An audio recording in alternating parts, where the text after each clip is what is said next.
Hello and welcome. Today I'm going to show you my recreation of the honey piston. Now, people have been suggesting that, oh, you have the sticky piston, why not the honey piston? And there have been some suggestions on how the honey piston should work.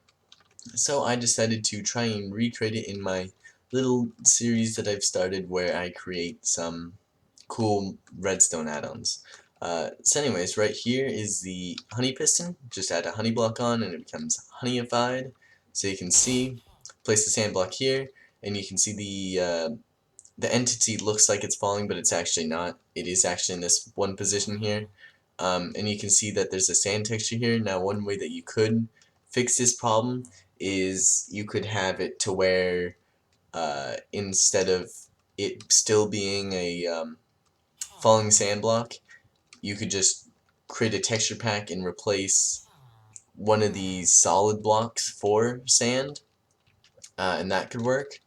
Uh, but I just decided to do it this way since I didn't want to mess too much with texture packs. So you can see here, the honey piston works. You can see the the falling sand entity doesn't really want to go back, but it is technically there. So you can see I'm standing on a sand block, which is not being held up on the ground in any way. So you can see a really cool concept, and you can spam it. And one thing suggested by people who suggested the honey block is that honey blocks, instead of being like normal pistons where they would spit out their block upon activation like this, you can see that it spits out its block. Instead, with the honey piston, the block just stays on there. So yeah, that's also a cool thing about the honey block.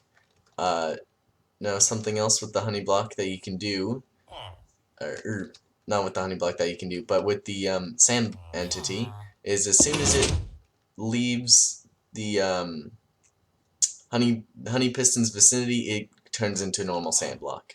So if you pull it back, you can see it becomes a falling sand entity. And one thing that I do want to mention is you can't just have a sand block and then it becomes that and it can be retracted back.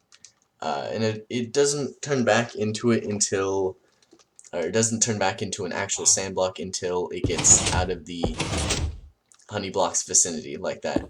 So you can see you can just have the sand block fall like that. And yeah, that was a quick little add-on representation of the honey block.